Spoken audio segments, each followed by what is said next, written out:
معافیت‌های مالیاتی بحث جدی برای حمایت از کسب و کارها و صنایع و تولید کنندگان همواره در ایران بوده.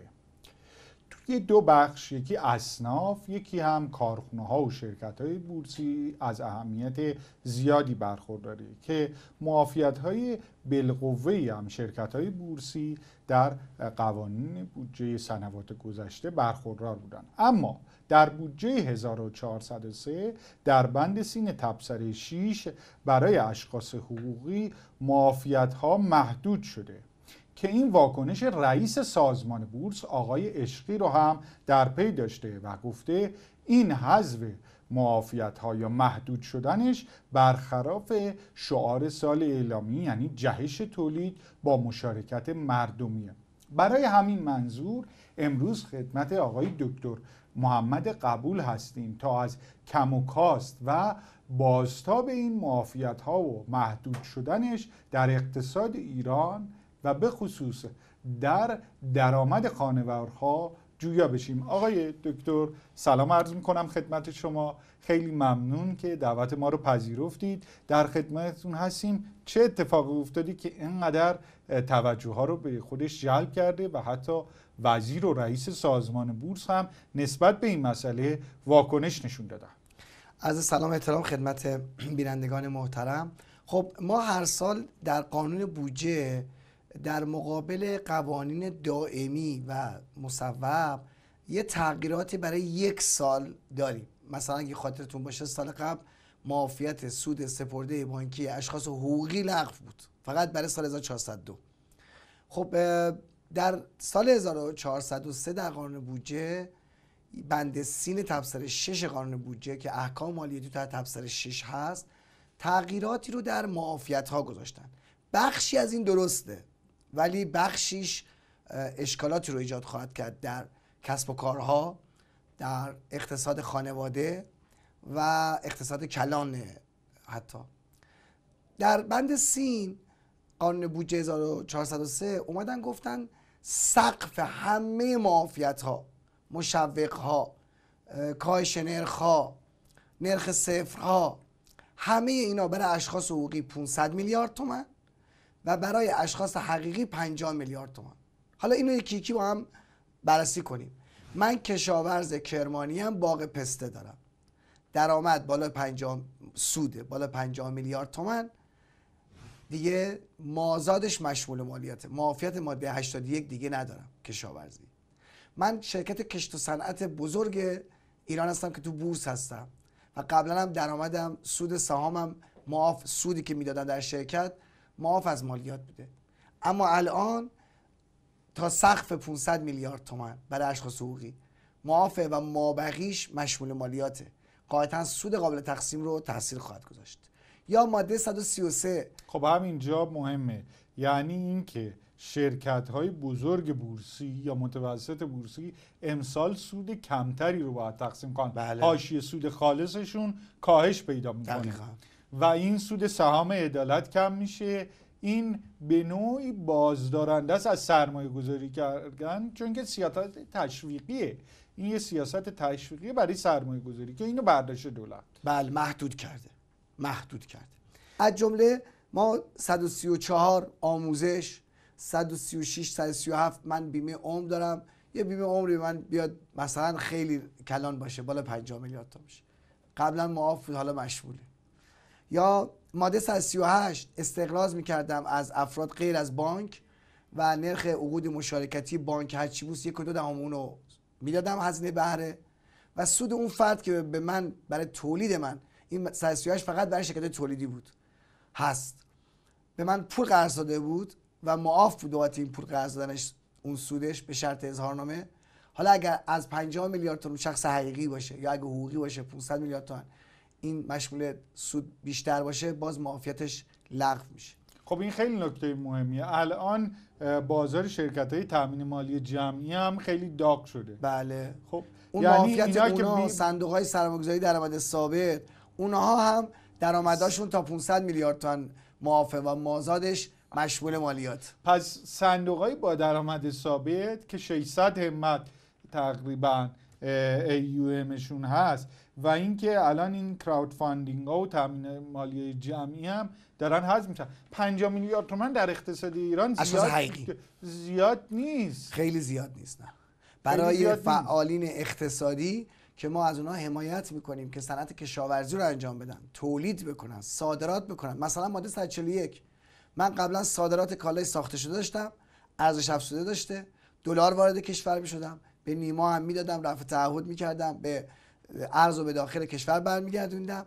حالا این صادرکننده فولاد، این صادرکننده پتروشیمی، این صادرکننده هر محصولی که داره صادر میکنه تا سقف 500 میلیارد تومان اشخاص حقوقی معافیت صادراتو دارن، مازاد اون باز مشمول مالیات هست. حالا میدونم خیلی سخته ولی یه سوالی پیش میاد، این چه تأثیری روی سفره مردم و درآمد توده ها میذاره؟ این رو میشه پیش بینی کرد؟ آیا سازمان امور مالیاتی بررسی کرده؟ فکر نکنم الان زمان مناسبی باشه برای اعمال یک همچین سیاست مالیاتی. سفره مردم اون جای اثر میذاره توی تمام سفره ها؟ خیر، شاید. کجا اثر میذاره؟ من شخص حقوقی باید پیش بینی پرداخت سود بالایی رو بکنم که مردم تمایل داشته باشن سهام منو بخرن، که نقدینگی رو در افزایش سرمایه وارد شرکت بکنم و این وقتی که توجیه اقتصادی برای اون افراد حقیقی کاهش پیدا بکنه قاعدتا جذابیتش رو از دست میده. یا در ماده 143 10% تخفیف مالیاتی که شرکت‌های بورسی دارن، یا 143 مکرر نقل و انتقال سهام، من اگه سود سهام میگرفتم به استناد ماده 105 معاف بود دیگه، چون یه بار مالیات رو اونجا شرکت داده و من سرمایه‌گذاری غیر مستقیم میکردم، فقط سهام میگرفتم، نمیذاشتم تو بانک. حالا این هم مشمول مالیات هست برای سقف 50 میلیارد تومان بالا برای من اشخاص حقیقی، به خصوص تو کشاورزی من خیلی نگران هستم. یا ماده 143 مشتمل کارگاه فرش دستباف، اینا معاف هستن. فرش دستباف مبالغش بالاست، تو روستاست، جهاد کشاورزی داره حمایت میکنه، روستایی‌ها دارن میبافن. خب این فرد اگر سودش بالاتر از 50 میلیارد تومان، اون اجتماع کارگرای تعاونی حالا 500 میلیارد تومان، یه فردیه مثلا واقعا من میشناسم توی که شهرهای خانومیه اومده تمام اون روستا رو تحت پوشش قرار داده، نقشه میده، فرش رو میگیره، براشون میفروشه برای خود اونا. خب این اگر بالاتر از 50 میلیارد تومان سود باشه میاد مشمول مالیات. حالا این میتونه خوب باشه، میتونه بد ها. پس پکیج معافیت ها یک سقف داره. عددم خیلی انتقاد میکنن کوچیکه، بعضی میگن نه خوبه. این که و البته کانون سرمایه‌گذاران بورس خیلی به شدت داره مذاکره میکنه، به ظاهر اخبار مثبتی داره میرسه که مجلس و دولت میخواد عقب نشینی بکنه در خصوص سود سهام، تفسیر کنه و اونو از این محدودیت مشوق خارج بکنه که اگه این کارو بخواد بکنه به نظر به جایزیه و یا به سود سپرده بانکی هم باید فکر بکنه. یک کتاب نوشته شده به نام بزرگ زیباست و تقدیر کرده از صنایع بزرگ که میتونن اقتصاد رو حرکت بدن. تنها چیزی که من از لحاظ اقتصادی به نظرم میرسه، حالا تبعات اجتماعیشو کاری ندارم، دولت با این سیاست میگه بزرگ نشین، قدرتمند نشین، چون که اگر بزرگ بشین، صنایع بزرگی رو بخواین شکل بدین، برند بشین، من میام سر وقتتون. حالا باید ببینیم چی میشه و ببینیم اصناف باید چیکار میکنن. در قسمت بعدی بیشتر با آقای دکتر قبول این موضوع رو پیگیری میکنیم. مرسی از اینکه امروز مهمان ما بودید. خیلی ممنون از شما و بینندگان محترم. درود به شما که ما رو تماشا میکنید. با برنامه دیگر از نگاهی نو به شاهنامه در خدمتتون هستیم. طبق روال برنامه‌های گذشته خدمت آقای دکتر محمد رسولی، شاهنامه شناس و تاریخ‌دان هستیم. برنامه امروز اختصاص داره به حقوق سیاسی در متون کهن و بالاخص شاهنامه فردوسی. آقای دکتر سلام، روزتون خوش. سلام، درود بر شما. خوش آمدید. سپاس از شما. مرسی از در شما. خدمت شما هستیم.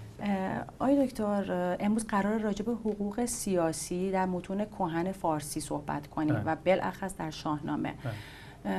خوبه که ما اول اصلا بدونیم حقوق سیاسی چی هست و یعنی تفاوت حقوق سیاسی و حقوق عمومی با دیگر شاخه های حقوق چیه. درست.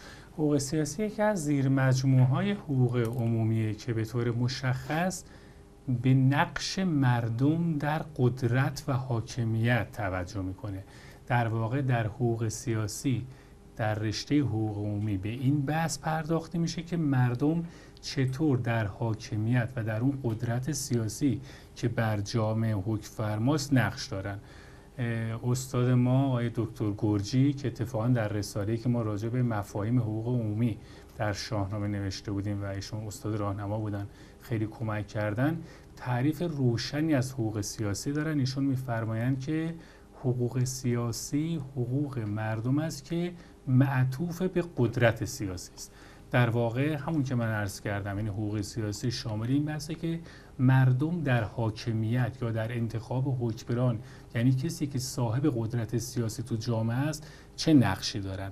و اون وقت چنین موضوع مهمی خیلی جالبه که در شاهنامه و دیگر متون کهن ایرانی مورد اشاره قرار گرفته که حالا من در ادامهش خدمت شما هستم.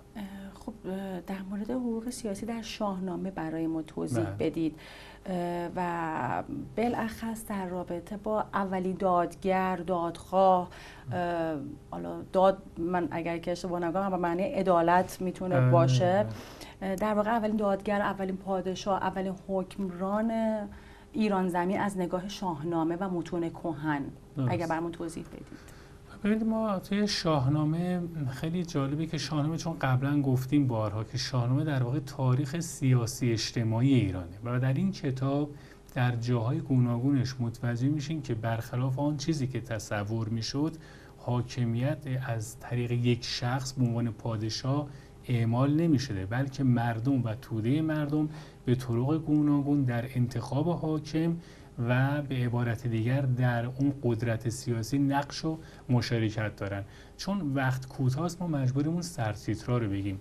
چند نمونه از جاهایی که ما میبینیم مردم در حکمرانی نقش دارن، اینی که خیلی جاها میبینیم پادشاهان در آغاز کار یک سخنانی میگن که این سخنان تقریبا بین همشون مشابه است. یعنی همون چیزی که کیقوباد در آغاز پادشاهیش میگه، منوچهر میگه، کیکاووس میگه و بقیه میگن، این نشون میده که اینها دارن از یک متن واحدی تبعیت میکنن و اون میتواند قانون اساسی کشور باشه. بعد مهمترین جملاتی که اینا در آغاز کار میگن چیه؟ اینی که ما پاسدار داد و عدل باشیم، نمایندگی مردم رو داشته باشیم. یه بحث مهمتری که نشون میده مردم در حاکمیت و قدرت سیاسی نقش دارن، وجود یک نهادی در شاهنامه است به نام نهاد انجمن. ما می‌بینیم که هنگامی که قرار پادشاه جدیدی تازه به کار شروع بکنه، همیشه این انجمن حضور داره و هنگامی که بررسی می‌کنیم روی این انجمن، متوجه میشیم که این انجمن در واقع نمایندگان تبارهای مختلف ایرانی هستند که خیلی جاها آثار و ظهورشون رو بارزتر می‌بینیم، برخی جاها باید با یک نگاه عمیق‌تری گشت و اینا رو پیدا کرد. اما در آغاز پادشاهی همه پادشاهان می‌بینیم که این انجمن جمعه و پادشاه در حضور آنها میگوید من این کار رو میکنم و آن کار رو نمیکنم. یا گاهی می‌بینیم که انجمن پادشاه از یک کاری منع میکنه، گاهی این انجمن پادشاه رو از پادشاهی عزل میکنه و خیلی جاها پادشاه رو انتخاب میکنن. ایرج در اون آغاز کارش یه نیم بیتی داره که خیلی مهمه. یعنی وقتی میگیم حقوق سیاسی در واقع داریم مردم رو میگیم دیگه. میگه جز از کهتری نیست آیین من، یعنی کسی که پادشاهست و قرار جانشین فریدون بشه، میگه من یک کهتری بیش نیستم. برای کی؟ برای مردم. نباشد بجز مردمی آیین من. این یه نمونه در اینجا ما داریم. یا مثلا منوچهر آغاز کارش، منوچهر خب بزرگترین پادشاهست در دوران کهن، بدان را ز بد دست کوته کنم، زمین را بکین رنگ دیبه کنم، گراینده گرز و نماینده تاج، فزاینده داد همیشه هنگامی که برده میشه این حقوق مردم رعایت بشه بر تخت عاج.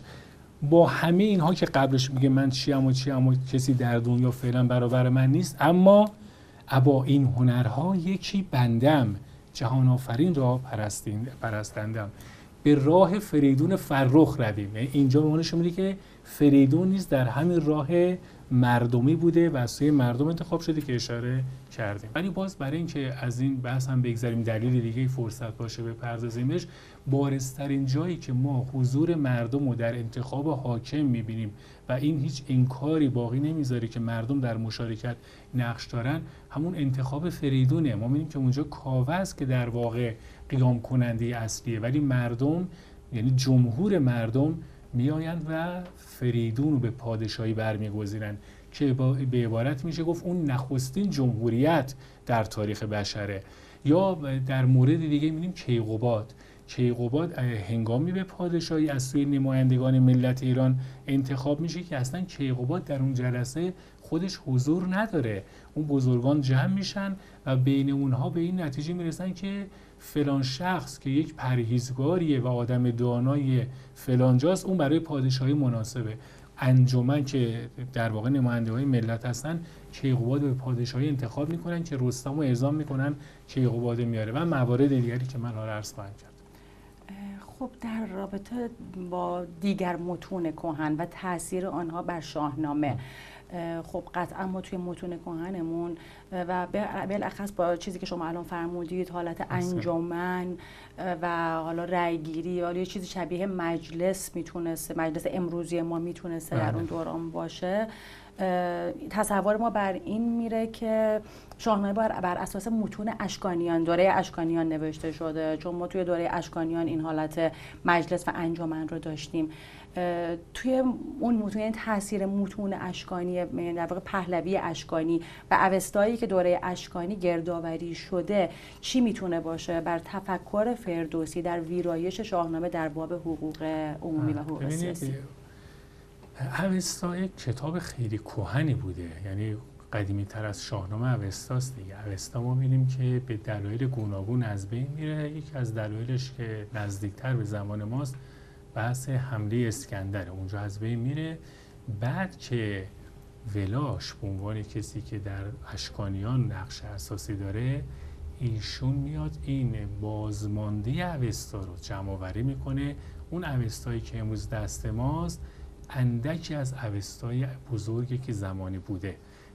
این اسناد که جمع میشه تازه میشه این اوستایی که امروز ما داریم. ولی شاهنامه در واقع تاریخ تمدن ایرانه، یعنی همه اون اسناد تاریخی که باقی مونده بود اینها همه جمع آوری میشه توسط یعقوب لیث و دیگران به فردوسی میدن و فردوسی میاد این آثار منثور رو منظوم میکنه که قبل از فردوسی می‌بینیم شخص دیگری شروع کرده بود و اینا رو ما در برنامه‌های پیشین گفتیم. بنابراین در یک جمله شاهنامه اون در واقع تاریخ تمدن و فرهنگ ایرانه که خیلی جاها ما برای دریافت پیام‌های شاهنامه میتونیم از اوستا هم کمک بگیریم و سایر متون کهنی که داریم. مثلا تو اون قسمت‌های آغازین شاهنامه که راجع به خلقت و چگونگی یافت شدن تکامل میگه، خب مثلا بندهش هم به ما کمک میکنه. ولی ما چون تمرکزمون تو این بحث شاهنامه است، از این رو میگوییم که حقوق سیاسی در شاهنامه وجود داره و دلایل متعددی داره. حالا این چند تا مثال که زدیم مال دوران عهد کهنه، یعنی خیلی پیش از اشکانیان و هخامنشیان و پیش از مادها.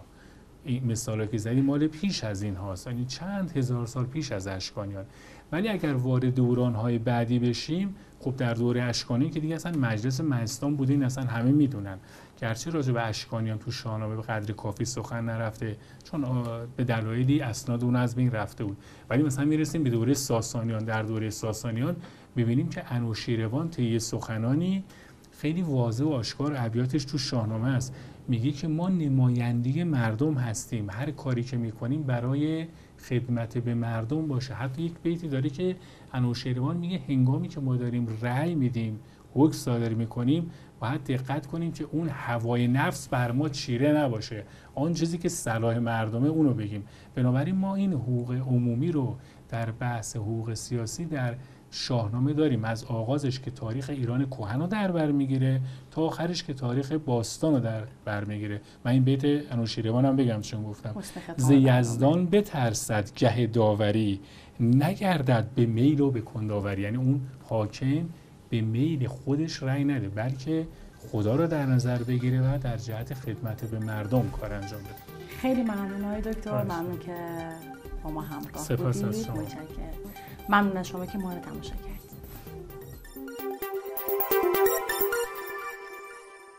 در روزهای گذشته راجع به نمایشگاه ایران اکسپو صحبت کردیم که ششمین دوره اون برگزار شده بود و برای شما عزیزان گزارش‌هایی رو هم پخش کردیم.